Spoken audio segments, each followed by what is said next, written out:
Hello everyone, welcome back to our channel English Madhyam. English Madhyam के platform पे हम editorial based practice exercises solve कर रहे हैं। तो स्टार्ट करते हैं आज का session with thought of the day, that is however difficult life may seem, there is always something you can do and succeed at। यानी कि ज़िंदगी में चाहे जितनी मर्जी कठिन परिस्थितियाँ आ जाएं, आपको चाहे ऐसा लगे कि यार मैं हर स्थिति में फेल हो रहा हूँ, हर पर जो भी मेरे सामने परिस्थिति आ रही है मैं उसमें विफल हो रहा हूँ, बट स्टिल कोई ना कोई ऐसी चीज़ ज़रूर है जिसमें आप एक्सीड कर सकते हैं, जिसमें आप एक्सेल कर सकते हैं, इतना अच्छा वो आप परफॉर्म कर सकते हैं क्योंकि वो आपका टैलेंट है या उसमें आपका मन लगता है। बस आपको वो चीज़ आइडेंटिफाई करनी है कि मैं क्या काम है जो इतना अच्छे से कर सकता हूँ। लाइक मैंने कॉर्पोरेट सेक्टर में बहुत काम किया है, मेरे पास 5 to 6 years का एक्सपीरियंस है कॉर्पोरेट सेक्टर में काम करने का, और थ्रू आउट द ईयर्स मैंने ये आइडेंटिफाई करा कि मैं कुछ भी करूँ, मुझे लोगों को एक्सप्लेन करना, चीज़ों को समझाना बहुत अच्छा लगता है। और उससे ऊपर जो एक प्लस पॉइंट था वो ये कि मेरी कम्युनिकेशन स्किल्स, स्पोकन इंग्लिश अच्छी थी, इंग्लिश पे कमांड मेरी अच्छी थी, तो मैंने इस फील्ड को परस्यू करना शुरू किया। एंड डेफिनेटली पिछले 3-4 महीने में जो भी किया है उसमें आई एम एक्सीडिंग। हर दिन कुछ नया सीखने का मिलता है, राइट। तो ज़रूरी नहीं है कि आपको इमीडिएटली अपना टैलेंट मिल जाए, ज़रूरी नहीं है आपको इमीडिएटली अपनी पसंद नापसंद पता चल जाए, ज़रूरी नहीं है कि आपको इमीडिएटली अपना जिस चीज़ में आप एक्सेल कर सकते हैं, बहुत शानदार उम्दा प्रदर्शन कर सकते हैं, वो चीज़ आपको इमीडिएटली मिल जाए। ठीक है, हो सकता है कई बार आपको कई ठोकरों के बाद में वो चीज़ पता चले, बट जब पता चलेगी तब आपके पास इतनी अच्छी अपॉर्चुनिटी होगी कि आप जो आपके पिछले 5-6 साल का एक बैकलॉग काइंड ऑफ आ गया कि आप नहीं कुछ अच्छा कर पाए या फिर आप इतना करियर में पीछे रह गए, वो आप एकदम विदिन 6 to 7 months आप ओवरकम कर सकते हैं उस चीज़ को। ठीक है, तो डोंट गेट डिसहार्टेंड। अगर गवर्नमेंट जॉब नहीं तो ज़रूरी नहीं है कि वो नहीं है आपकी जिंदगी, वो वही एक आपका मकसद है। अगर वो नहीं हुआ तो आपकी लाइफ ख़त्म, ऐसा भी नहीं है। और ऐसा भी नहीं है कि अगर आप प्राइवेट सेक्टर में काम करें तो आप गवर्नमेंट जॉब में कर नहीं सकते या आप उतने कैपेबल नहीं हैं। ठीक है, जो भी आप काम कर रहे हैं उसको बस अपना 100% देके कीजिए, आप डेफिनेटली बहुत अच्छा कर सकते हैं अपनी लाइफ में। ठीक है, और मुझे अपने सारे स्टूडेंट्स के ऊपर पूरा भरोसा है, जो लोग भी यहाँ पे जुड़े हैं और जो लोग भी प्रिपरेशन कर रहे हैं या भी पास आउट होंगे, वो सब लोग बहुत ही एक्स्ट्रॉर्डनरी स्टूडेंट्स हैं। ठीक है, ब्रिलियंट स्टूडेंट्स हैं, और आप सब में ये कैपेबिलिटी है कि आप अपनी लाइफ में कुछ ना कुछ मुकाम हासिल कर सकें। All the very best. अब देखो, आयुष मंत्रालय पता है आपको क्या है? आयुष मंत्रालय, आयुष मंत्रालय का नाम सुनते ही सब लोगों के दिमाग में 2 चीज़ें आएंगी, एक आयुर्वेद, दूसरा मेडिटेशन, तीसरा किसी के दिमाग में होम्योपैथी आ सकती है। ठीक है, ये 3 चीज़ें आएंगी। आयुष मंत्रालय जो है उसने अभी क्या किया है, रिसेंटली आयुष ने collaboration with Indian council of medical research for scientific validation is right step. यानी कि आयुष मंत्रालय ने Indian council for medical research ICMR के साथ में एक कोलैबोरेशन करने की कोशिश करी है, कोलैबोरेशन के लिए टाई अप किया है।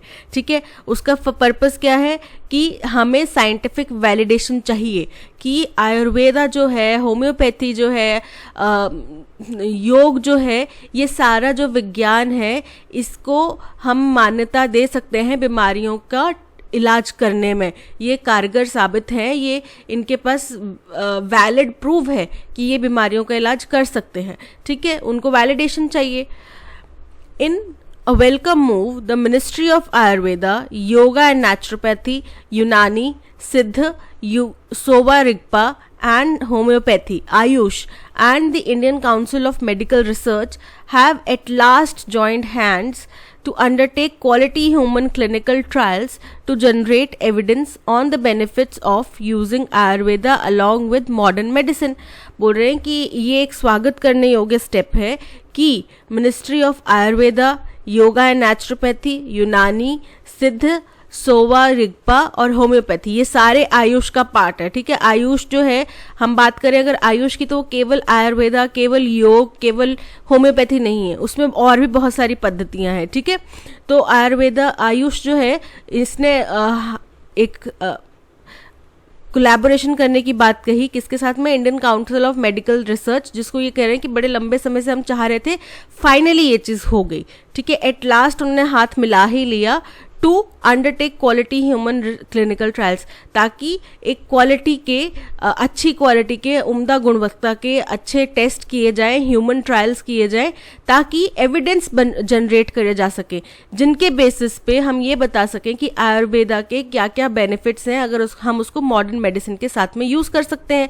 That means evidence based medicine in treating certain disease conditions of national importance.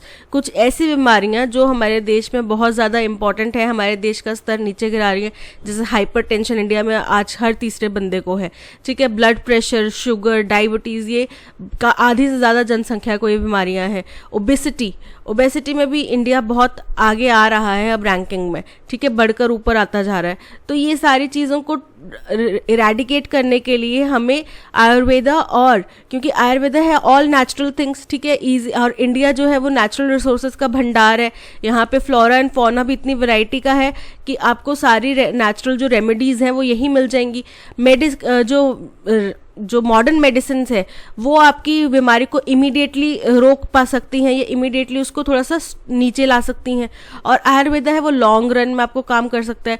तो वही वो कहना चाह रहे हैं कि हमें जो भी नेशनल इम्पोर्टेंस की बीमारियां हैं उनके ऊपर उनके ट्रायल करके ये बताना है कि ये दोनों चीज़ें अगर हम कंबाइन करें तो ये बहुत ज़्यादा कारगर साबित हो सकती हैं किसी भी डिजीज़ को हटाने में, कम करने में, ख़त्म करने में। With its decades of experience in conducting human clinical trials, यानी कि ICMR की बात कर रहे हैं यहाँ पे कि उनके पास तो दशकों का एक्सपीरियंस है, उनके पास तो कई सालों का एक्सपीरियंस है human trials, clinical human trials करने का, ठीक है। It makes eminent sense to rope in the ICMR design and conduct these trials। तो बोल रहे हैं कि ये बिल्कुल ही सेंसिबल है, बहुत ही एकदम सही है बात कि हमने ICMR को चुना, उनका हाथ पकड़ा अपने क्लिनिकल ट्रायल्स को डिज़ाइन करने में और कंडक्ट करने में, ठीक है। यानी कि हो सकता है एक से ज़्यादा पार्टीज़ हों, अगर सपोज करो आपके पास ऑफर्स, आपके पास बहुत सारे ऑफर्स आ रहे हैं, तो उसमें से राइट ऑप्शन चूज़ करना कि हम इन्हीं का साथ देंगे या इन्हीं से हमें मदद चाहिए, ये बड़ा, जैसे शार्क टैंक इंडिया में सही शार्क चुनना, क्योंकि शार्क्स हो सकता है 2 ने आपको ऑफर दे दिए, 3 ने ऑफर दे दिए, बट आपके बिजनेस के अकॉर्डिंग कौन आपका साथ ज़्यादा बेहतर दे सकता है, किसको उसकी ज़्यादा समझ है, वो चुनना आपका काम है, राइट। वैसे ही यहाँ पे बोल रहे हैं कि आयुष ने बहुत सही फैसला लिया, क्योंकि ICMR के पास में बहुत लंबा, कई सालों का एक्सपीरियंस है क्लिनिकल ट्रायल्स का। To begin with, the collaboration will be restricted to Ayurveda। बोल रहे हैं कि शुरुआत करें तो ये जो कोलैबोरेशन है आयुष मंत्रालय का, ये शुरुआत में केवल आयुर्वेद के साथ में होगा, यानी कि बाकी जो पद्धतियां हैं उनको भी इंक्लूड इमीडिएटली नहीं किया जाएगा। The other systems of Ayush, जो बाकी पद्धतियां हैं जैसे कि yoga, Unani, Siddha and homeopathy may be included, and each system will be tested together with modern medicine when the central councils of the respective Ayush systems are ready to work with the ICMR। बोल रहे हैं कि बाद में लेटर ऑन हम इन सभी को include करेंगे और इन सभी को एक एक करके मॉडर्न मेडिसिन के साथ में टेस्ट किया जाएगा, लेकिन ये तभी किया जाएगा जब उनके जो सेंट्रल काउंसिल्स हैं, आयुष विभाग के इन बाकी मंत्रालयों के जो सेंट्रल काउंसिल्स हैं वो तैयार होंगे, वो प्रिपेयर्ड होंगे ICMR के साथ में काम करना स्टार्ट करने में, तभी हम कर सकते हैं। अब देखो इसमें हो सकता है 2 चीज़ें हो कि आयुर्वेदा मंत्रालय जो है वो पहले बता दे कि भाई जी ICMR के साथ में काम करके हमें ये एक्सपीरियंस मिला, अच्छा था, बुरा था, वो बता दिया उन्होंने, तो बाकियों को थोड़ा हो सकता है मोटिवेशन मिले, या फिर ये भी हो सकता है कि वो अपनी रिसर्च कंप्लीट करना चाह रहे हो कि कौन सी मेडिसिन के साथ में किस चीज़ को हम मर्ज कर सकते हैं जिससे साइड इफेक्ट ना हो। आप ऐसे तो उठ के जाके किसी इंसान को ये नहीं दे सकते कि ये लो जी पैरासीटामोल भी खा लो और ये लो जी काढ़ा भी पी लो, ऐसे तो नहीं कर सकते ना जाके। हो सकता है उस व्यक्ति की, क्योंकि हमें ये भी देखना है कि देखो जब हम आयुर्वेदा, होम्योपैथी, इन सब चीज़ों की बात करते हैं ना, नेचुरल इन चीज़ों की, तो इसमें शरीर की तासीर, यानी कि कोई व्यक्ति गर्म तासीर का है, सर्द तासीर का है, वात, पित्त, ये सब चीज़ें इंक्लूड की जाती हैं। तो इसमें पहले पर्सन को आइडेंटिफाई करना पड़ता है कि हम इसके ऊपर किस तरीके का ट्रीटमेंट कर सकें। तो हो सकता है कि उनको इस चीज़ों में रिसर्च करने में टाइम चाहिए हो, यानी कि अभी वो रेडी नहीं है इस कोलैबोरेशन को एकदम से इमीडिएटली प्रोसीड करने में। तो सबसे पहले आयुर्वेदा के साथ में किया जाएगा, उसके बाद में बाकी चीज़ों को इंक्लूड किया जाएगा। An expert committee will soon decide the area, disease, conditions to be included for detailed clinical testing using both Ayurveda and modern medicine. बोल रहे हैं कि जो एक्सपर्ट कमेटी है पहले वो डिसाइड करेगी कि हम कौन कौन सी बीमारियों के ऊपर इनकी टेस्टिंग करेंगे, कौन कौन सी बीमारियों के ऊपर हम स्टार्टिंग में क्लिनिकल टेस्ट करेंगे और उसकी क्या क्या डिटेल्स होंगी, लाइक कितने टाइम पे हम लोग कौन सी मेडिसिन देंगे, पहले कौन सी मेडिसिन का हम लोग कनेक्शन बनाएंगे और फिर उसके बाद में उसको कितने टाइम ऑब्जर्व करने के बाद में दूसरा डोज दिया जाएगा. इस सब चीज़ों की डिटेल्स बनाई जाएंगी इस तरीके की. ठीक है, यूजिंग बोथ आयुर्वेदा और दोनों को इस्तेमाल करते हुए, आयुर्वेदा और मॉडर्न मेडिसिन को इस्तेमाल करते हुए. Initially clinical trials for each disease में हैव 2 आर्म्स. अभी अगर हम अब देखें, शुरुआत में देखें तो हर एक ट्रायल में यानी कि 2 आर्म्स होंगे. पहला होगा modern medicine as standard of care, यानी कि पहला तो मॉडर्न मेडिसिन होगा जो कि हमारा एक स्टैंडर्ड है केयर करने का. दूसरा क्या होगा, as well as a combination of modern medicine and Ayurveda. और दूसरा होगा कि आप पहले मॉडर्न मेडिसिन और आयुर्वेदा का कॉम्बिनेशन कर दे रहे हैं. ठीक है, और वो व्यक्ति को दिया जा रहा है. The arm that uses both Ayurveda and modern medicine will, if at all, only be able to validate the superiority of combining the two for better outcomes. बोल रहे हैं कि जो ये दूसरी आर्म है, आयुर्वेदा और मॉडर्न मेडिसिन का कॉम्बिनेशन जो हम देने वाले हैं, वो केवल और केवल क्या होगा, वो वैलिडेट करने के लिए होगा कि सुपीरियरिटी क्या है. मतलब अगर तो आयुर्वेदा और मॉडर्न मेडिसिन ने मिलके कुछ अच्छा रिजल्ट दिया कि जो बीमारी 4 दिन में ठीक हो रही थी वो एक ही दिन में ठीक होगी, या जो बीमारी महीने बाद जाके ठीक हो रही थी और उसके बाद में 4 साल बाद उसका दोबारा से आगमन हो जा रहा था, वो 4 दिन में ठीक होगी और उसका दोबारा आगमन नहीं हुआ. तो किस तरीके की सुपीरियरिटी है इन दोनों मेडिसिन को कंबाइन करने में, उसका केवल सोल पर्पस यही है वो बताना. ठीक है, scientific validation of superior outcomes of combined therapy using Ayurveda and modern medicine will form the basis on which integrated medicine will be offered to patients. कह रहे हैं कि कोई भी चीज़ है अगर हमने इसकी इंटीग्रेटेड मेडिसिन पेशेंट्स को देनी है ना, तो उसके लिए पहले हमें साइंटिफिक वैलिडेशन बहुत ज़रूरी है कि हाँ जी इन दोनों का कंबाइन करके, इन दोनों का कॉम्बिनेशन जो है इसके काफ़ी अच्छे रिजल्ट आए हैं, काफ़ी पॉजिटिव रिजल्ट आए हैं. जब तक हम ये वैलिडेशन नहीं ले पाते तब तक क्या होगा कि वो उसको मेडिसिन के तौर पे प्रोसेस कर पाना मुश्किल हो जाएगा.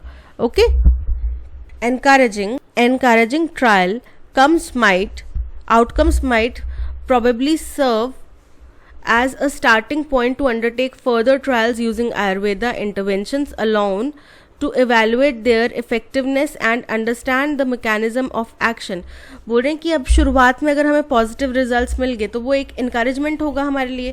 ठीक है, एक तरह का हमारे लिए पॉजिटिव पॉइंट होगा कि भाई अच्छा, आप अगर सुबह सपोज करो आप जल्दी उठने का अलार्म लगाते हो, जैसे कि हमने कल परसों वाले लेक्चर में भी बात की थी कि अगर आप सुबह जल्दी उठने का अलार्म लगाते हो और आप उसको स्नूज करके वापस सो जाते हो तो आपको क्या लगता है, एक फेलियर टाइप की फीलिंग आती है सारा दिन. आपको ये लगता है कि मैं एक भी काम ढंग से नहीं कर पा रहा और फिर आपके बाकी काम भी ऐसे ही डिले होते जाएंगे. लेकिन अगर आपने सुबह का फर्स्ट काम अगर अच्छा कर लिया तो आपके पूरे दिन भर में मोटिवेशन रहेगा कि यार आज तो मैं सुबह जल्दी उठा था, तो मैं ये कर सकता हूँ, तो मैं बाकी चीजें भी कर सकता हूँ. तो वो एक एनकरेजमेंट के तौर पे काम करेगा. तो वैसे ही यहाँ पे कहा जा रहा है कि अगर हमें शुरुआत में अच्छे आउटकम्स मिले तो वो एनकरेजमेंट होंगे. ठीक है, और फिर इससे क्या होगा, प्रोबेबली सर्व, और ये हम लोगों को आगे प्रोत्साहित करेगा कि हम इसके बेसिस पर और ज़्यादा ट्रायल्स अंडरटेक करें और ज़्यादा ट्रायल्स करें आयुर्वेदा के इंटरवेंशंस के लिए. ठीक है, alone to evaluate their effectiveness and understand the mechanism, ताकि उसकी इफेक्टिवनेस जांची जा सके और उसका मैकेनिज्म क्या है, एक्शन का करने का तरीका क्या है, उसको जाना जा सके. This is currently not with in the ambit of the agreement. हालांकि अभी ये एग्रीमेंट में कहीं भी मेंशन नहीं है कि हम बाद में इस तरीके से इसको प्रोसीड करेंगे, ऐसा एग्रीमेंट में कहीं भी मेंशन नहीं है. यानी कि ये राइटर का टोटल अपना ओपिनियन है. While the initiative may right away not provide scientific validation of Ayurveda interventions in treating disease conditions when used singularly. बोल रहे हैं कि ये जो इनिशिएटिव है ये एकदम से तो साबित नहीं हो पाएगा, साइंटिफिक वैलिडेशन नहीं दे पाएगा कि आयुर्वेदा जो है वो अगर हम उसको सिंगुलरली यूज़ करें, केवल आयुर्वेदा को यूज़ करें तो वो किस तरीके से डिजीज़ को ट्रीट कर सकता है या उसमें कितना कारगर साबित हो सकता है। ठीक है, it is the first major step in evidence based approach of validating medical interventions. बोल रहे हैं ये पहला बड़ा स्टेप है जो हम एविडेंस बेस्ड अप्रोच की बात कर रहे हैं कि हमें अब आयुष में एविडेंस बेस्ड अप्रोच चाहिए ताकि उसको मेडिकली वैलिडेट किया जा सके। ठीक है, दो trials using Ayurveda and other systems of Ayush have been conducted in the country। बोल रहे हालांकि आयुष के बाकी मंत्रालय, बाकी विभागों और आयुर्वेदा को कंबाइन करके हम ऑलरेडी बहुत सारे ट्रायल कर रहे हैं देश में, लेकिन दे सफ़र फ्रॉम मेजर लिमिटेशंस, लेकिन उनके अपने कुछ मेजर लिमिटेशंस हैं। ठीक है, उसमें अपनी कुछ कमियां हैं कि हम इस लेवल तक नहीं पहुंच सकते या हम इस लेवल तक नहीं काम कर सकते। ठीक है, तो उनकी अपनी कुछ कमियां हैं, उसमें लिमिटेशंस हैं। The ICMR's expertise is sure to help in overcoming the major obstacle in scientific validation. बोल रहे हैं कि ICMR का जो एक्सपर्ट ओपिनियन है कि उनके पास इतने टाइम का एक्सपीरियंस है, ये बहुत ज़्यादा कारगर साबित होगा कि हमारे जो मेजर हर्डल्स हैं इस रास्ते में कि हम एक साइंटिफिक वैलिडेशन आयुर्वेदा को या आयुष को दे सकें, उसमें जो भी मेजर हर्डल्स हैं उनको ये पूरा करने में या हटाने में, दूर करने में काम करेगा। ठीक है, evidence as the practitioners of AYUSH refer to is nothing but anecdotal, which is not only an alternative to evidence-based approach. Lack of scientific validation, even as a stand-alone intervention or as an adjunct to modern medicine, has been the bane of alternative medicine in India. बोल रहे हैं कि अब जो scientific validation में की जो कमी है और जो साइंटिफिक वैलिडेशन की जो कमी है और ख़ास तौर पे को चाहे हम बात करें कि इसके इकलौते इसको इकलौता मतलब स्टैंड अलोन तरीके से कैसे साइंटिफिकली वैलिडेट किया जाए या फिर मॉडर्न मेडिसिन के साथ में सहायक के तौर पे इसको इंटरवेंशन किया जाए और as an adjunct to modern medicine. ये हमारी सबसे बड़ी, ये has been the bane of alternative medicine India, ये हमारी सबसे बड़ी कमी रही है कि हम ऑल्टरनेटिव मेडिसिन इंडिया में नहीं ढूंढ पाए। ठीक है, no sincere large scale attempts have been made to address this serious shortcoming. और इतनी बड़ी शॉर्टकमिंग है कि हमें कोई भी ऑल्टरनेटिव मेडिसिन मॉडर्न मेडिसिन के तौर पे, मॉडर्न मेडिसिन के ऑल्टरनेटिव के तौर पे नहीं मिली, फिर भी इतनी बड़ी कमी थी, लेकिन इसको दूर करने के लिए कोई सिंसियर या बड़े स्केल पे कोई भी अटेम्प्ट नहीं किया गया। The collaboration with the ICMR is therefore a step in right direction. तो ये जो कोलैबोरेशन है ICMR के साथ में, ये काफ़ी अच्छा, एक बिल्कुल सही दिशा में एक स्टेप है। ठीक है, तो ये था सारा का सारा पैसेज। अब पैसेज को पढ़ के आपको लग रहा है कि जो राइटर है वो काफ़ी खुश हैं, उनने इस जो फैसले को काफ़ी सही बताया है और वो काफ़ी एक्साइटेड है इसके बारे में। ठीक है, कि हम देखना चाहेंगे कि आगे क्या होता है, किस तरीके से वो इसको वैलिडेट करते हैं, किस तरीके से आगे इसको निखारा जाता है। Right, What is the primary goal of the collaboration between the Ministry of Ayush and the ICMR as inferred from the passage? बोल रहे हैं कि प्राइमरी गोल क्या है इस कोलैबोरेशन का, जो कि मिनिस्ट्री ऑफ आयुष और ICMR के बीच में हुई है, इसका प्राइमरी गोल क्या है। ठीक है, तो प्राइमरी गोल यही है कि एक सुपीरियॉरिटी वैलिडेट कर सकें कि आयुर्वेदा और मॉडर्न मेडिसिन अगर साथ में काम कर रहे हैं तो वो ज़्यादा कारगर साबित हो सकते हैं और हम पेशेंट्स के अच्छे हमें रिजल्ट मिल सकते हैं पेशेंट्स के ऊपर। To promote Ayurveda as an alternative to modern medicine, बिल्कुल गलत है। अब देखो, मॉडर्न मेडिसिन के ऑल्टरनेटिव के तौर पे अगर कोई चीज़ सामने आ रही होगी तो मॉडर्न मेडिसिन उसकी हेल्प क्यों करेगी। राइट, और ICMR हमें पता है मॉडर्न मेडिसिन से रिलेटेड है। तो आप ये चीज़ समझो कि आप सपोज करो आप बहुत अच्छी कुछ कारीगर हो, आपके बहुत अच्छी आपके पास आर्ट है कि आप लकड़ी से कुछ भी बना सकते हो। आपका एक फ्रेंड आता है, आपका बहुत ही खास दोस्त है आपके साथ में, वो आपसे कहता है कि भाई तुम मुझे ना ये कला सिखा दो, मैं तुम्हारे बगल में शॉप खोलना चाहता हूँ। आप सिखाना चाहेंगे उसको, क्योंकि आपको पता है कल को भाई तू मेरे ही पेट पे लात मारेगा, तो आप बिल्कुल नहीं सिखाना चाहेंगे। वही चीज़ यहाँ पर है। मॉडर्न मेडिसिन का मकसद, ये जो कोलैबोरेशन है इसका मतलब मॉडर्न मेडिसिन से आयुर्वेदा को बेहतर दिखाना नहीं है, बल्कि दोनों का कॉम्बिनेशन जो है वो बेहतर है, ये दिखाना है। To validate the superiority of combining Ayurveda and modern medicine for better patients results। ये बिल्कुल सही है कि हम आयुर्वेदा और मॉडर्न मेडिसिन को दोनों को कंबाइन कर रहे हैं ताकि हमें बेटर पेशेंट रिजल्ट्स मिले। ठीक है, so option B is correct. What can be inferred about the future plans of ministry of AYUSH and ICMR collaboration from the passage. क्या कहा जा सकता है इन दोनों मिनिस्ट्रीज के कोलैबोरेशन के बारे में? तो यही कहा जा सकता है कि कोलैबोरेशन है, इसको पहले तो आयुर्वेदा के साथ में स्टार्ट किया जाएगा, बाद में हम दूसरी जगहों पे इसको एक्सटेंड कर देंगे। To extend the collaboration to include other AYUSH systems in the trials when the central councils are ready. सही है ये। To immediately include yoga, Unani, Siddha and homeopathy in the clinical test, कि हम इमीडिएटली योगा, यूनानी, इन सब प्रैक्टिसेस को टेस्ट में ले आते हैं, यानी कि टेस्ट में इंक्लूड कर लेते हैं, जो कि सही नहीं है। हमने देखा कि उन लोगों ने मना किया कि जब तक हमारी सेंट्रल जो टास्क फोर्स है या सेंट्रल जो कमेटी है वो राजी नहीं होगी तब तक हम नहीं करेंगे। Okay. To only conduct trials with Ayurveda and disregard other AYUSH systems. बोल रहे हैं कि केवल और केवल आयुर्वेदा को फोकस में लाओ, बाकी सब चीज़ों को आप भूल जाओ, बाकी सबके साथ में हो ना हो हमें कोई फर्क नहीं पड़ता, आयुर्वेदा के साथ में होना चाहिए, जो कि गलत है।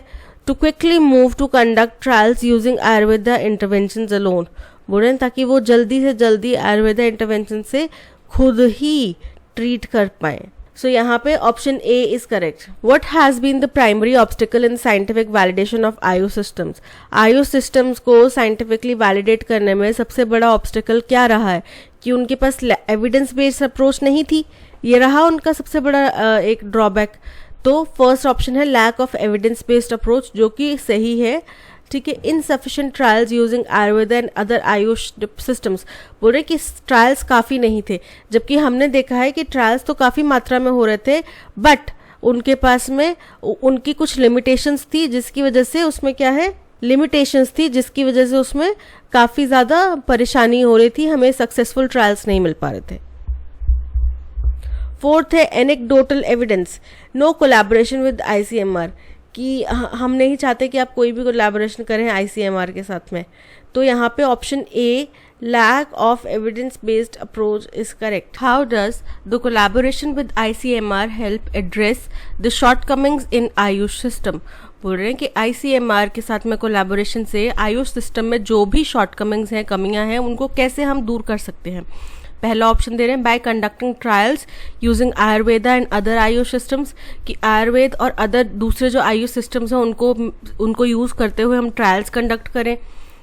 बाय प्रोवाइडिंग एनेक्डोटल एविडेंस, की भाई ये बीमारी होने से पहले ही ठीक कर देता है या आपको बीमारी होने से बचा लेगा। ठीक है, तो ये इस तरीके के एविडेंस प्रोवाइड करके हम ये चीज़ कर सकते हैं, जो कि गलत है। आप एविडेंस अगर आप एनेक्डोट के प्रोवाइड कर रहे हो तो वो एनेक्डोट की तरह काम करेगा, वो मेडिसिन की तरह काम तो नहीं करेगा। By validating medical interventions with an evidence based approach, कि आपने मेडिकल इंटरवेंशंस इन दोनों का समावेश जो था कि हाँ ये मेडिकली फिट है, ये मेडिकली हम लोगों को इफेक्टिव एक सोल्यूशन मिल गया है, इसकी अगर हम एविडेंस दे दें तो उसको मेडिसिन के तौर पे यूज़ किया जा सकता है। Bye promoting alternative medicine in India, कि हम ऑल्टरनेटिव मेडिसिन को इंडिया में प्रमोट करें। तो ये आयुर्वेदा प्लस मॉडर्न मेडिसिन का जो सिस्टम है, कॉम्बिनेशन है, ये वही करने की तरफ एक इशारा है कि हम वो करना चाह रहे हैं। So option C is correct. What is the tone of the passage. कैसी टोन है? उनने स्वागत किया फैसले का कि वेलकम स्टेप है, काफ़ी अच्छा स्टेप है, और उनने ICMR का हाथ पकड़ा जो आयुष मंत्रालय ने, ये बहुत ही बेस्ट उनने किया।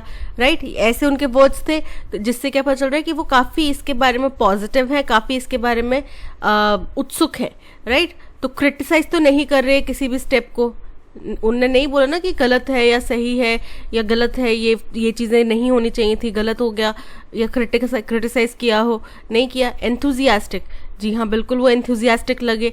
न्यूट्रल तो नहीं थे, वो खुश थे, वो जो राइटर हैं वो इस फैसले से खुश हैं काफ़ी, स्केप्टिकल कि कंफ्यूजन में, उनको समझ में नहीं आ रहा कि फैसला सही हुआ या गलत हुआ, जो कि बिल्कुल गलत। उन्होंने तो ग्रेट बताया इस फैसले को, तो option B enthusiastic is correct.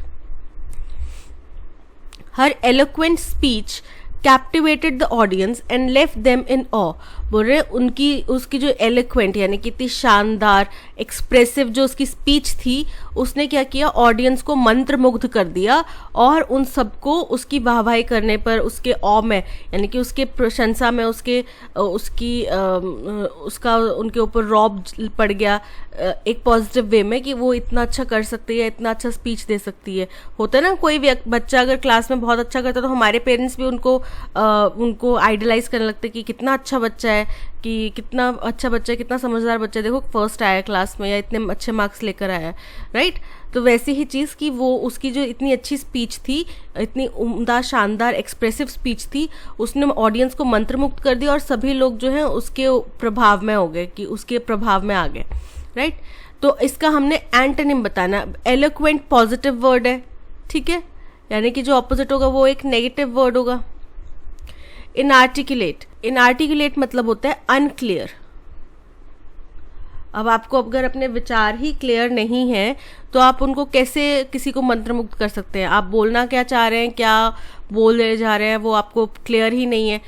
For example हम देख लेते हैं, भगवंत मान जी का एक इंटरव्यू था, ठीक है, जिसमें उन्होंने बोला था कि अगर सामने वाले व्यक्ति की भावनाओं को ठेस पहुंची है तो मैं उनसे वो चाहे तो मेरे सामने आ जाए, मैं उनसे माफ़ी मांग लेता हूँ। बट उन्होंने due to unclarity of ideas, unclarity of words, उन्होंने बोल दिया कि अगर उनकी भावनाओं को ठेस पहुंची है मेरे द्वारा तो वो आए मंच पर और मुझसे माफ़ी मांग ले, right, which is very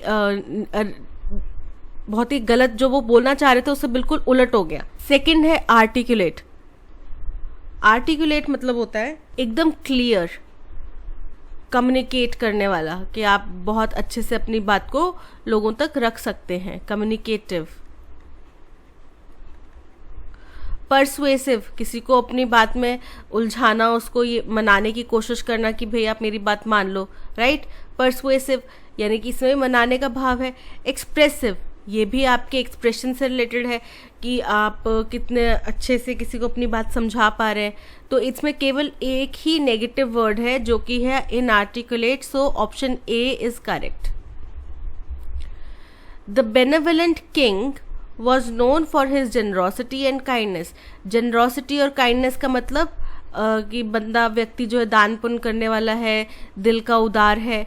benevolent king यानी कि जेनरस, काइंड किंग, ठीक है, बड़ा ही काइंड, बड़ा ही नेक व्यक्ति है, बड़ा ही जेनरस है, लोगों की मदद करता है, उनकी तकलीफ में साथ देता है, ठीक है। तो अब हमें इसका एंटोनिम बताना है बेनेवलेंट का। तो मैलेवलेंट होता है विकेड, ईविल, ठीक है। तो ये नेगेटिव हो गया। जब बेनेवलेंट पॉजिटिव है तो ये एक नेगेटिव वर्ड हो गया। अब आगे देख लेते हैं। मैग्नानिमस मतलब होता है नोबल, काइंड हार्टेड, ठीक है। एमिकेबल मतलब होता है बड़ा ही फ्रेंडली, ठीक है। तो कोई नेक व्यक्ति है वही फ्रेंडली होगा, कोई खड़ूस व्यक्ति वो तो फ्रेंडली नहीं होगा। ऑल्ट्रिस्टिक, ये इसका मतलब भी होता है सेल्फलेस या फिर बेनेवलेंट, ठीक है। तो ये मैग्नानिमस, एमिकेबल, अल्ट्रिस्टिक, ये क्या हो गया, सिनोनिम्स हो गए। हमें एंटोनिम तो एक ही बच गया, मैलेवलेंट, ठीक है। Malevolent is then antonym for benevolent. Daniel and Mary invited us to their wedding. अब इसको क्या करना है, अगर एक्टिव में है तो पैसिव में बनाना है, पैसिव में है तो एक्टिव में बनाना है। सो डेनियल और मैरी ने हमें अपनी शादी में बुलाया था। उनकी शादी भी हो चुकी है और उन्हें बुलाया था। तो वी वर क्योंकि दो व्यक्ति हैं, ठीक है, या दो से ज्यादा है, अस की बात हो रही है यानी कि एक से ज्यादा व्यक्ति है, तो वर आ जाएगा, प्लूरल, ठीक है। We were invited Daniel and Mary apostrophe s Mary's wedding, ठीक है, यानी कि हमें डेनियल और मैरी की शादी में बुलाया गया था। तो we have been invited to Daniel and Mary's wedding, यानी कि हम बुलाए गए हैं, यानी कि उनकी शादी अभी हुई नहीं है, हमें जाना है, ठीक है, लेकिन उन्होंने पास्ट में हमें इनविटेशन दे दिया है। We have been invited to Daniel and Mary's wedding we were invited to Daniel and Mary's wedding, हमें बुलाया गया था उनकी शादी में, ठीक है। वी आर इन्वाइटेड, ये भी एक तरह से आगे कंटिन्यू होएगा कि हमें बुलाया गया है उनकी शादी में, तो हमने उनकी शादी में जाना है। We had been invited to Daniel and Mary's wedding. So यहाँ पे option B is correct. The new regulations were intended to dash the previous loopholes and create a more equitable system। अब देखो ये कहना चाह रहा है कि जो नया रेगुलेशन है वो इसी मंशा से बनाया गया था कि प्रीवियस में जो लूप होल्स हैं उनको दूर किया जा सके और एक ज़्यादा अच्छा इक्विटेबल सिस्टम बनाया जा सके। ये स्टेटमेंट का मकसद है। समझ में आ गया आप स्टेटमेंट क्या कहना चाह रही है, ठीक है। अब देखो, अगर हमने कोई लूप होल्स को दूर करना है, दैट मीन्स उसको हटाना है, इरेडिकेट करना है, एक्सटिंक्ट करना है, एलिमिनेट करना है, ठीक है, खत्म करने का भाव आ रहा है। तो देखते हैं, एक्सटिरपेट मतलब एलिमिनेट, इरेडिकेट, ठीक है, यानी कि ये रिड्यूस करना चाह रहा है। एक्सेसरबेट मतलब बड़ा ही इंक्रीजिव, ठीक है, जो आगे बढ़ रहा हो, ठीक है। प्रोमलगेट का मतलब होता है डिक्लेयर करना या अनाउंस करना। ऑब्फस्केट जिसका मतलब होता है कंफ्यूज या कॉम्प्लिकेट। तो अब देखो आप यहाँ पे जाहिर सी बात है, जो प्रीवियस लूप होल्स हैं उनको इंक्रीज भी नहीं करना चाह रहे वो, ठीक है। इंक्रीज करने से नए रेगुलेशन नहीं बनाए इंक्रीज करने के लिए, उनको डिक्लेयर करने के लिए नए रेगुलेशंस नहीं बनाए, उनको कंफ्यूज करने के लिए नहीं बनाए, उनको एलिमिनेट करने के लिए बनाए गए हैं। So option A extirpate is correct. She is always eager to dash new challenges in her career. बोल रहे हैं कि वो अपने करियर में नए चैलेंजेस लेने के लिए हमेशा तैयार रहते हैं, तत्पर रहते हैं। तो अब देखो, सबसे पहले है टेक डाउन। टेक डाउन का मतलब क्या होता है, किसी चीज़ को डिसमेंटल कर देना, हटा देना। जैसे कि उन्होंने the king had been taken down by the military, यानी कि उनके तख्ता पलट कर दिया गया, अब उनको अपने पद से हटा दिया गया, ठीक है। टेक डाउन मतलब टू रिमूव या फिर टू डिसमेंटल। टेक ओवर मतलब किसी के ऊपर अधिकार स्थापित करना। जैसे Rani Jhansi took over her kingdom all by her self, यानी कि उन्होंने अपने राज्य को अपने आप ही वापस हासिल कर लिया, ठीक है। तो टेक ओवर मतलब एक्वायर या take control of. Take on मतलब कि आप किसी चीज़ को एक्सेप्ट कर रहे हैं। और टेक बैक यानी कि आपने किसी चीज़ को वापस ले लिया, विड्रॉ कर लिया। He took back his name from the competition. So यहाँ पे क्या होएगा, वो नए चैलेंजेस को वापस नहीं लेना चाह रही होगी अपने करियर के लिए, वो नए चैलेंजेस को एक्वायर भी नहीं करना चाह रही होगी, टेक डाउन भी नहीं, वो नए चैलेंज को लेना चाह रही होगी, एक्सेप्ट करना चाह रही होगी, ठीक है। So take on.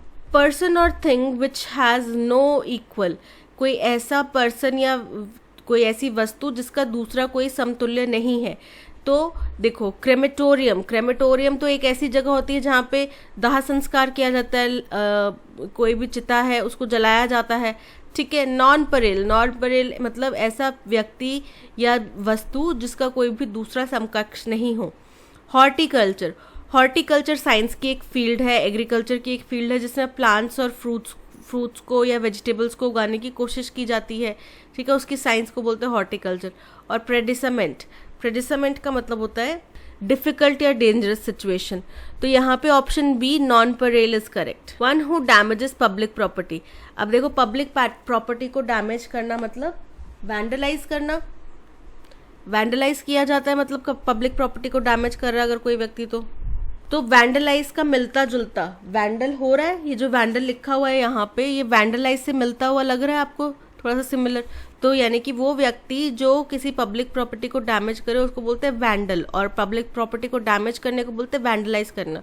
फोनेटिक्स होते हैं ब, क, स, सी, स।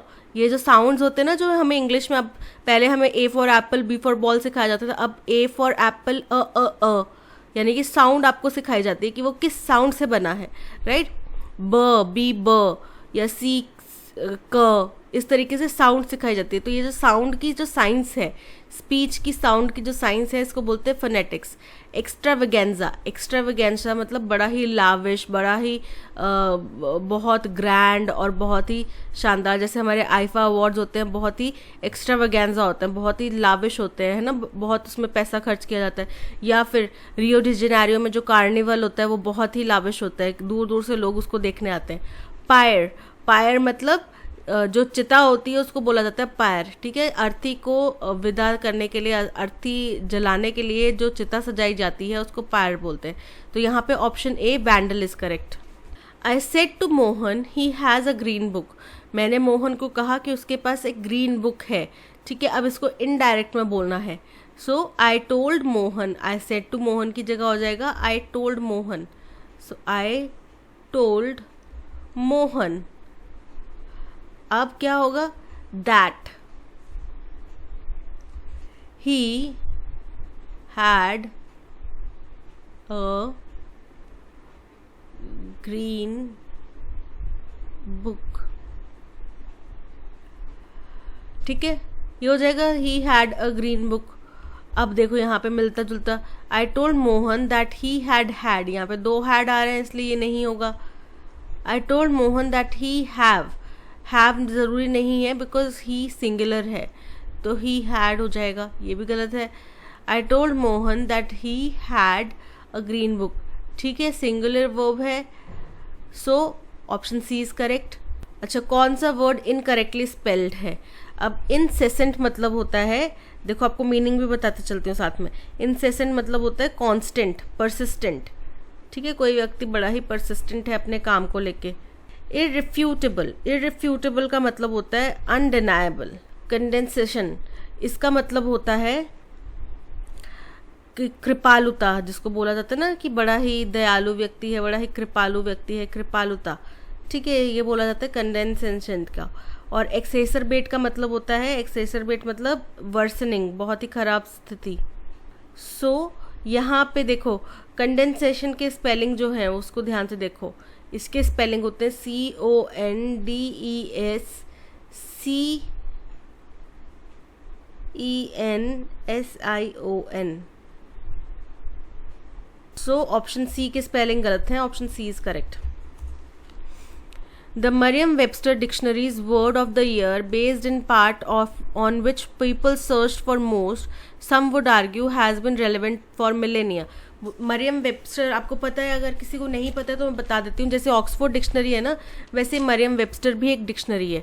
तो उसमें जो वर्ड ऑफ द ईयर का खिताब दिया गया, और किस बेसिस पे कि लोगों ने सबसे ज़्यादा कौन से वर्ड को सर्च किया है, उस बेसिस पे, जिसके ऊपर कई लोग अभी तर्क वितर्क कर रहे हैं कि ये सही तरीका नहीं है या ये वर्ड नहीं है जिसको सबसे ज़्यादा सर्च किया गया है।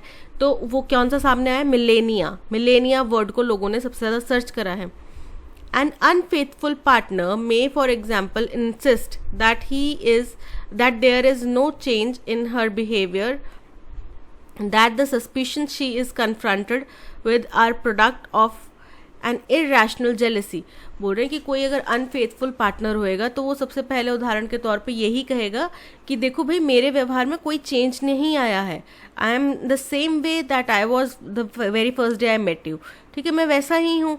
लेकिन जो तुम्हें ये सस्पिशन लग रहा है ना कि कुछ गड़बड़ है, या तुम्हें लग रहा है ना कि मैं चेंज हो गया हूँ, तो वो इसलिए लग रहा है बिकॉज तुम्हारे अंदर इरैशनल जेलसी भर गई है, यानी कि बिना वजह के तुम जेलसी फील करती हो, इसलिए तुम्हें ये चीज़ें लग रही हैं।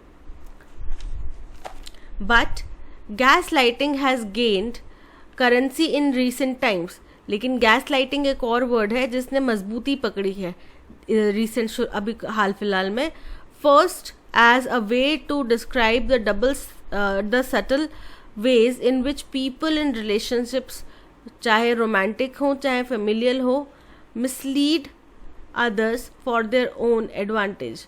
बोल रहे हैं कि लेकिन गैस लाइटिंग एक वर्ड है जिसको बहुत ज़्यादा सर्च किया गया, जिसके ऊपर मतलब अब लोग ज़्यादा ध्यान दे रहे हैं। क्यों? क्योंकि पहला कारण ये है कि जिस तरीके से ये रिलेशनशिप्स को डिफाइन करता है ना, कि कोई व्यक्ति है जो अपने रिलेशनशिप में, चाहे रोमांटिक है चाहे फैमिली रिलेशंस है, उसमें दूसरे व्यक्तियों को मिसलीड करता है ताकि वो आगे बढ़ सके, अपनी एडवांटेज ले सके, राइट। जैसे कहा जाता है महिलाओं के लिए कि वो व्यक्तियों को, पुरुषों को मैनिपुलेट कर देती हैं कुछ चीज़ों के बदले में, ताकि उनकी मर्जी की हो सके, राइट। अगर उन्होंने नहीं किया तो अगर व्यक्ति ने, पुरुष ने नहीं किया तो लड़ाई झगड़े होते हैं। और ऐसा ही कई पुरुष भी करते हैं जो अपनी बात मनवाने के लिए अपनी वाइफ को मैनिपुलेट करते हैं या फिर सच झूठ कुछ बोलते हैं उनके साथ में। तो इस तरफ इशारा किया गया, ऐसे रिश्तों को गैस लाइटिंग वर्ड दिया जा रहा है। In 2022, though, acts of undermining and lying are at gargantuan proportions, बोल रहे हैं 2022 में, क्योंकि हालांकि जो झूठ बोलने के, चीज़ों को छुपाने के, गलत हरकतें करने के, यानी कि अपने स्पाउसेस पे चीट करने के जो इंस्टेंसेस हैं, जो ये चीज़ें हैं, स्थितियां हैं, ये बहुत ज़्यादा मात्रा में, गारगेंट मतलब बहुत इनॉर्मस मात्रा में हो रही हैं, ठीक है। अब देखो, सबसे पहला पॉइंट आ जाएगा मरियम वेबस्टर डिक्शनरी का, जहाँ पे इंट्रोडक्शन हुआ कि इसके द्वारा एक वर्ड ऑफ द ईयर निकाला जाता है जो कि मिलेनिया वर्ड को दिया गया। फिर उसके बाद आता है, लेकिन दूसरा एक गैस लाइटिंग वर्ड है जिसको भी लोगों ने बहुत ज़्यादा सर्च करा है। क्यों किया है? क्योंकि हमारे रिलेशंस को बताता है कि अगर कोई व्यक्ति मिसलीड कर रहा है, अपनी एडवांटेज लेने के लिए मैनिपुलेट कर रहा है, तो ठीक है। तो उसी पे थर्ड पॉइंट आ जाता है इसी कंटिन्यूएशन में कि कोई अगर पार्टनर अपने दूसरे पार्टनर के लिए अनफेथफुल है तो वो ये चीज़ें बोलेगा जिससे आप आइडेंटिफाई कर सकते हैं कि वो अनफेथफुल है या फेथफुल है। और लास्ट हो जाएगा कि 2022 में ये चीज़ें बहुत बढ़ चुकी हैं, यानी कि PRQS, ये हमारा अरेंजमेंट रहेगा, PRQS, option A is correct. Select the option that will improve the underlined part of given sentence. This is the worst famine this country has seen in decade. अब देखो, आपको ना ये सबसे ही खराब चीज़ है ये बताना है, यानी कि आप सुपरलेटिव डिग्री यूज़ करोगे, राइट। तो सुपरलेटिव डिग्री क्या होती है कि ये वर्स नहीं होगा, दी वर्स नहीं होगा, दी वर्स्ट होगा, ओके। गुड नहीं होगा, बेस्ट होगा, गुड बेटर बेस्ट, यानी कि superlative degree, okay. Got my point. तो यहाँ पे द वर्स्ट नहीं होके द वर्स्ट होगा, ठीक है। सबसे घटिया, सबसे बुरा फेमाइन है, ठीक है। तो मोस्ट वर्स्ट नहीं, नो सब्स्टिट्यूशन ये भी गलत है, द वर्स्ट सही है, हमने सुपरलेटिव डिग्री मिल गई। वेरी वर्स्ट नहीं होता कोई स्टेटमेंट, ठीक है। So option C is correct. The volatility in crude prices is unlikely to subside in near term. बोल रहे हैं ये जो उतार चढ़ाव हो रहा है क्रूड प्राइसेस में, ये अभी निकटतम भविष्य में थमने वाला नहीं है, ठीक है, अभी रुकने वाला नहीं है। द ऑर्गेनाइजेशंस, अब यहाँ पे हमें समझ में आ गया क्रूड ऑयल के प्राइसेस के बारे में बात की जा रही है। The organization of petroleum exporting countries and its allies are meeting over the weekend to discuss their output level even as the EU countries continue to debate capping the price of Russian oil and the US allows Chevron to restart oil production in Venezuela. बोल रहे हैं जो petroleum exporting countries की एक संगठन बनी है, संस्था बनी है, और उनके जो एलाइज हैं वो अभी वीकेंड पे एक मीटिंग करने वाले हैं जहाँ पे वो अब आउटपुट लेवल को डिस्कस करेंगे कि अब आउटपुट हमारा क्या होना चाहिए, इसका कितने लेवल तक होना चाहिए, ठीक है। और वहीं दूसरी तरफ क्या हो रहा है, यूरोपियन यूनियन जो कंट्रीज़ हैं, ठीक है, EU के जो कंट्रीज़ हैं वो लगातार इस बात पे बहस कर रही हैं कि आप रशियन ऑयल के ऊपर कैपिंग करो, उनके प्राइसेस के ऊपर कैपिंग करो, ठीक है। यानी कि इतना लीटर है तो इतने से इतने में ही बिकेगा, अगर इतना बैरल है तो इतने से इतने में ही बिकेगा, इस तरीके की आप कैपिंग करो। जैसे हमारी इलेक्ट्रिसिटी कैप होती है ना कि अगर आपके 0 to 50 यूनिट्स या 0 to 500 यूनिट्स आएंगी तो आपका इतना रुपये चार्ज किया जाएगा। इससे अलावा अगर सपोज करो 500 to 700 यूनिट्स आती हैं अगर आपका बिल, तो आपको 9 रुपये 10 रुपये चार्ज किया जाएगा पर यूनिट, तो वो कैपिंग होती है, ठीक है। तो बोल रहे हैं कि रशियन ऑयल की भी आप कैपिंग करो। और दूसरी चीज़ ये कि US ने अब शेवरॉन जो एक कंपनी है, ठीक है, उनको बोल दिया है, उनको परमिशन दे दी है कि आप अपनी प्रोडक्शन वेनेजुएला में दोबारा स्टार्ट कर सकते हैं, ठीक है। तो शेवरॉन कंपनी को मतलब इतनी लंबी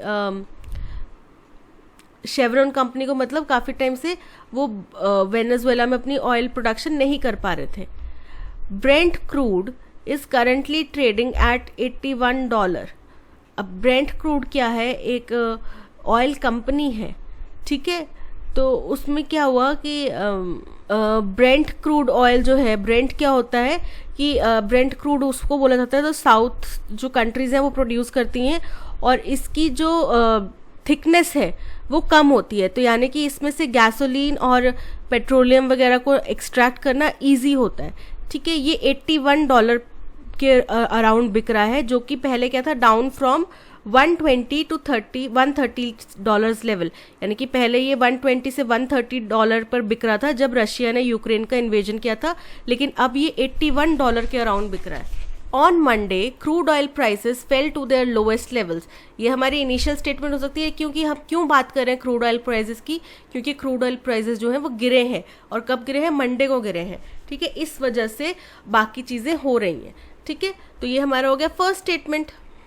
On Monday, crude oil prices fell to their lowest levels this year as protests across major cities in China against the imposition of stringent COVID restrictions raised concern over the economic outlook.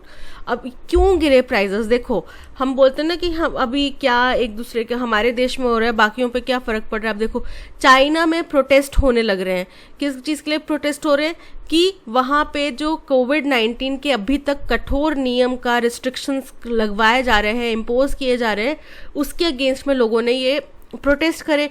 उससे क्या हुआ, economic, हमारे देश भर में, दुनिया भर में इकोनॉमी के ऊपर क्या असर पड़ेगा, वो प्रभावित होने के डर से, कंसर्न से क्रूड ऑयल के प्राइसेस जो वो गिर गए। ठीक है, और अभी तक के अपने निचले स्तर पर पहुंच चुके हैं। अब प्राइसेस गिरे, अब इसके बाद क्या हुआ कि ब्रेंट क्रूड ऑयल, यानी कि कितने गिरे कि ब्रेंट क्रूड ऑयल जो अभी तक 120 से $130 बिक रहा था, वो $81 पे आ गया। ठीक है, ये हो गया सेकंड। थर्ड होगा पी।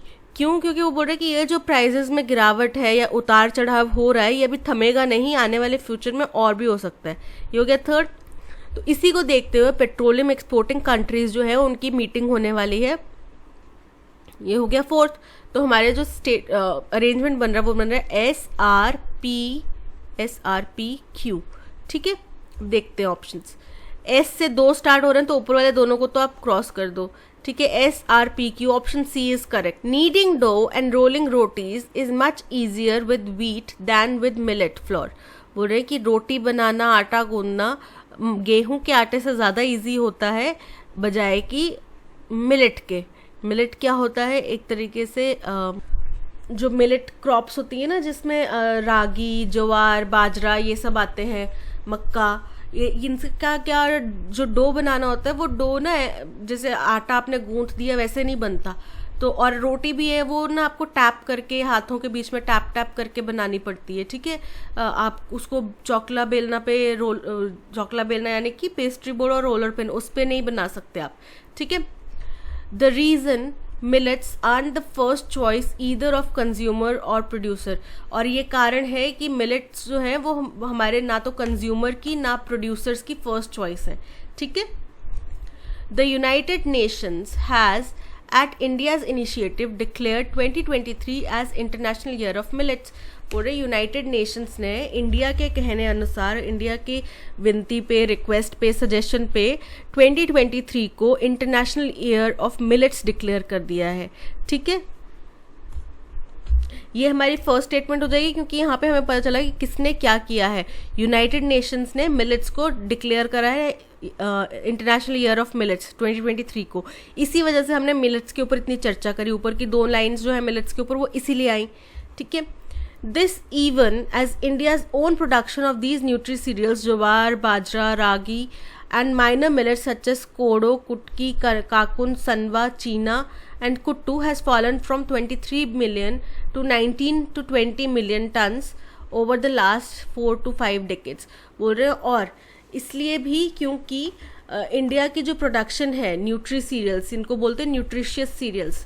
ठीक है, जो कि क्या क्या है, जवार, बाजरा, रागी, माइनर मिलेट्स सच एज कोडो, कुटकी, काकुन, सनवा, ये नाम दिए गए हैं। ये इनकी प्रोडक्शन जो है वो नीचे गिरी है। कितना गिरी है? 23 to 24 मिलियन टन होती थी पहले पर ईयर, अब हो गई 19 to 20 मिलियंस पर ईयर, और ये पिछले 4-5 साल का रिकॉर्ड है।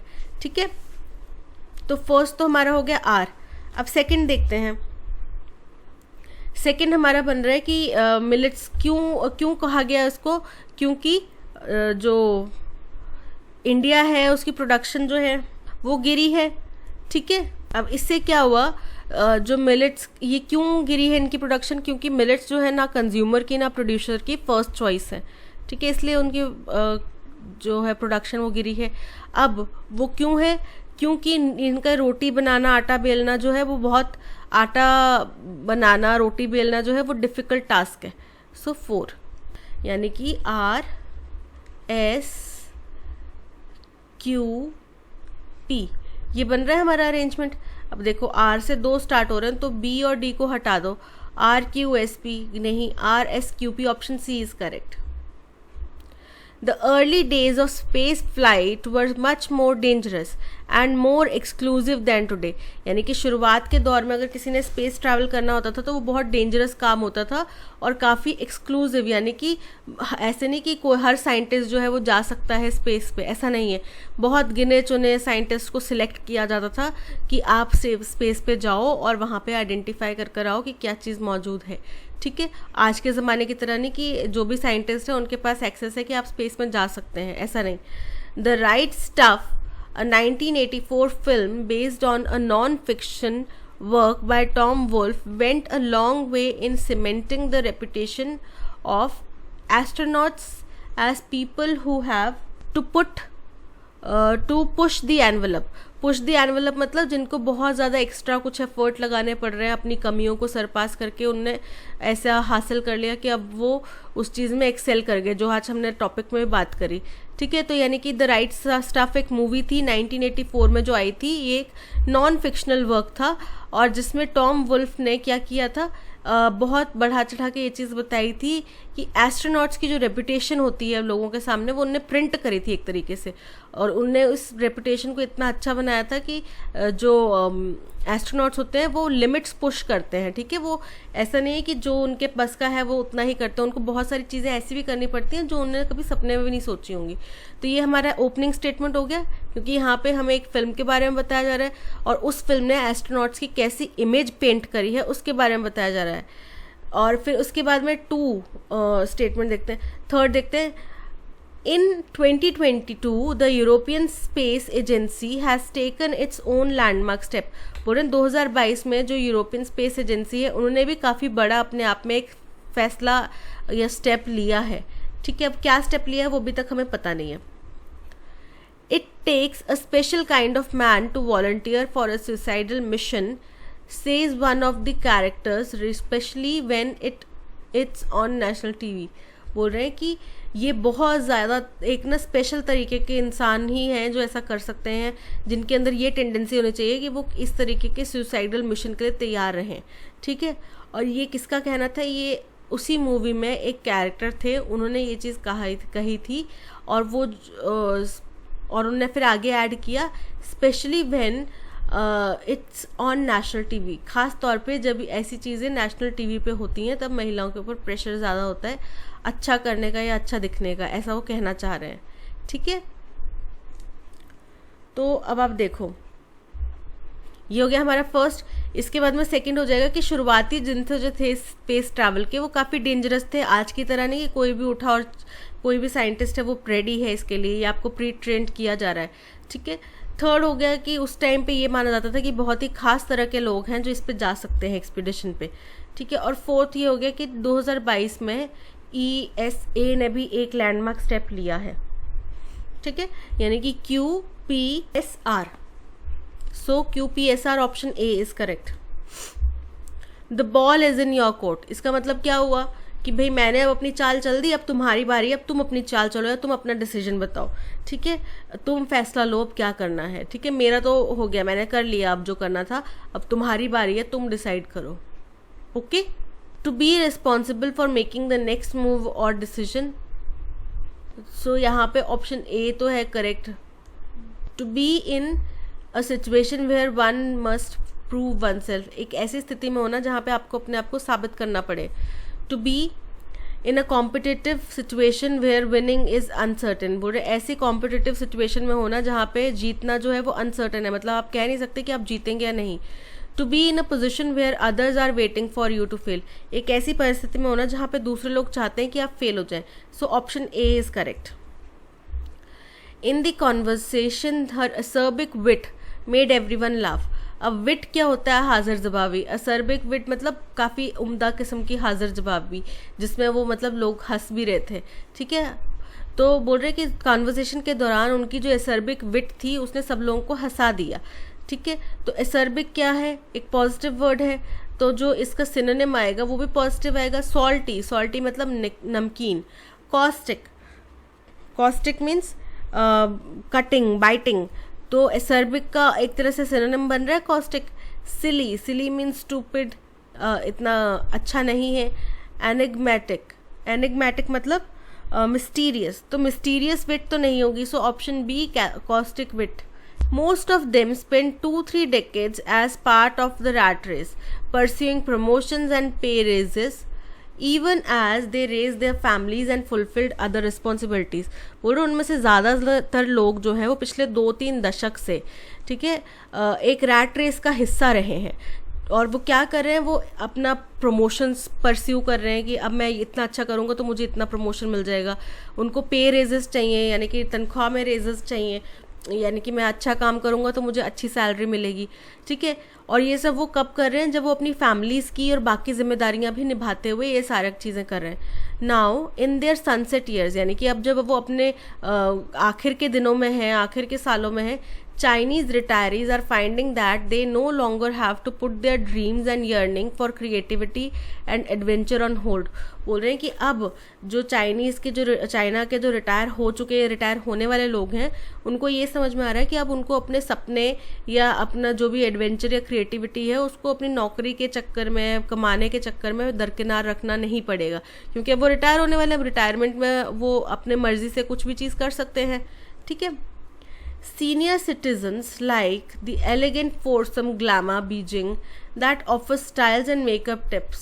बोल रहे एक सीनियर सिटीजन है जिनका नाम है एलिगेंट फोरसम ग्लामा बीजिंग. तो ये क्या करते हैं?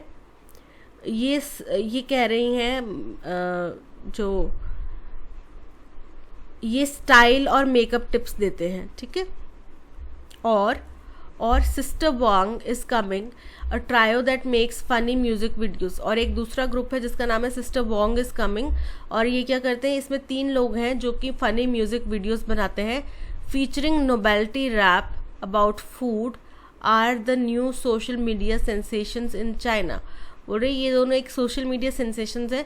अब पहले वाले का तो हमें पता चल गया वो क्या काम करते हैं, दूसरे वाले का आपको बताते हैं कि वो एक म्यूज़िक वीडियोस बनाते हैं और नोवेल्टी जो है, यानी कि हाई क्लास जो है, उनका खाने पीने को लेकर मजाक या रैप बनाते हैं. ठीक है, और ये दोनों सोशल मीडिया की बहुत बड़ी सेंसेशंस बनते जा रहे हैं चाइना में. Finding viral fame following influence. बोल रहे जिनको एकदम वायरल फेम मिल गया है इन्फ्लुएंस के बाद. तो यहाँ पे देखो ओपनिंग स्टेटमेंट तो ये हो जाएगी कि अपने शुरुआत के मतलब ज़्यादातर टाइम उनने 2-3 दशकों में रैट रेस का हिस्सा बन के गुजारा. ठीक है, अब उनके जो यानी कि उनके जो सनसेट ईयर्स हैं उसमें इसकी बात की जा रही है. इसके बाद जो सीनियर सिटीजन्स हैं उनके बारे में बात की जा रही है. ठीक है, तो 3 और 4 S, यानी कि ये जिस सीक्वेंस में लिखा गया है उसी सीक्वेंस में इसका अरेंजमेंट बन रहा है, PQRS. सो एक ही है यहाँ पे PQRS. Option C is correct. The dash of her new book was so captivating that it quickly gained a large following. अब कोई बुक है, नॉवल है, उसके ऊपर क्या चीज़ बन सकती है? एक मूवी बन सकती है जिसको हम फिल्म भी बोलते हैं, या फिर एक सीरियल बन सकता है. ठीक है, अब वो कह रहे हैं कि उनके जो बुक थी उसके ऊपर जो मूवी थी of her new book was so captivating that it quickly gained a large following. वो इतनी मंत्र मुक्त कर देने वाली थी कि उनकी एकदम से सारी कॉपीज बिक गई या एकदम से उनकी फ़ैन फॉलोइंग बहुत बढ़ गई. तो अब यहाँ पे देखो सीरियल और सीरियल, ये सीरियल है जो हम देखते हैं, टू बी वॉच्ड, और ये सीरियल है जो हम खाते हैं, टू बी ईटन. और ये दोनों जो ऊपर वाले सीरियल्स हैं उन्हीं को रेस्पेक्टिव वे में. सो यहाँ पे option A is correct. Her enthusiasm and perseverance were admired by everyone in office. उसका जो एंथुजियास्टिक वे है, जिज्ञासा है कि हाँ हर चीज़ को मैंने अच्छे से करना है, ठीक है, एनर्जी है। और परसेवरेंस कि कोई भी चीज़ उसके पास आ गई तो उस काम को वो बिना किए छोड़ते नहीं है, बिना किए हार नहीं मानते, ठीक है, बार बार रिपीट करते हैं, कॉन्स्टेंटली करते रहते हैं। तो परसेवरेंस की स्पेलिंग देखो, PERSERVERENC, जबकि ये परसेवरेंस नहीं होता, परसेवरेंस होता है, ठीक है, यानी कि PERSEVERANCE,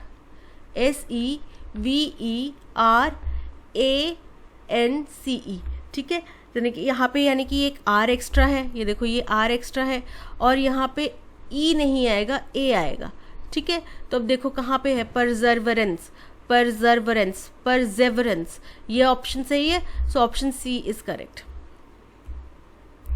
she asked are you meeting my partners next week. उनने पूछा कि क्या तुम मेरे पार्टनर से नेक्स्ट वीक मिलोगे। तो she asked if we were meeting her partners the following week. तो यहाँ पे देखो she asked about are meeting her partners next week, जो कि गलत है।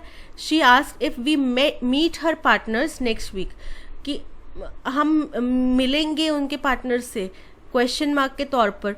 बट यहाँ पे ये जो if we meet her partners next week नहीं, पॉसिबल नहीं है। She asked if we were meeting her partners the following week, option C is correct. आज के सेशन में इतना ही। इस सेशन की PDF और ऑडियो एक्सप्लेनेशन आपको टेलीग्राम चैनल पे मिल जाएगी। टेलीग्राम चैनल का लिंक आपको डिस्क्रिप्शन में दे दिया गया है, अगर आपने अभी तक ज्वाइन नहीं करा है तो, ठीक है। प्ले स्टोर में हमारी ऐप भी अवेलेबल है। और जैसा कि आपको पता है कल SSC CGL का रिजल्ट आया है, हमारे काफ़ी सारे स्टूडेंट्स ने स्कोर करा है, जो कि आप टेलीग्राम चैनल पे देख भी रहे होंगे। बच्चे खुद ही अपडेट दे रहे हैं कि हमारा इतना रैंक आया है, और इंग्लिश माध्यम से उनको इंग्लिश में किस तरीके से हेल्प मिली है, ठीक है। तो 2 वे आपका इम्प्रूवमेंट होता है, आपकी वोकैब अच्छी होती है, ठीक है, इंग्लिश अच्छी होती है, 1 हो गया। दूसरी चीज़ जो एडिटोरियल हिंदू के या फिर और इकोनॉमिक्स टाइम के जो एडिटोरियल लिए जाते हैं, उनसे आपकी GK भी एक तरीके से इम्प्रूव होती है, ठीक है। तो 2 वे आपका इम्प्रूवमेंट हो रहा है और आपको कंसेप्ट क्लैरिटी हो रही है अच्छे से। ऑलराइट, तो आप अगर अभी तक आपने टेलीग्राम चैनल ज्वाइन नहीं करा है तो आप जाइए टेलीग्राम चैनल ज्वाइन कीजिए, कंटेंट देखिए, ठीक है। आज के सेशन में इतना ही। अगर सेशन पसंद आया हो तो लाइक, शेयर और सब्सक्राइब ज़रूर करना। Thank you so much for watching. मिलते हैं नेक्स्ट सेशन में। Till then keep learning and keep practising. Bye bye.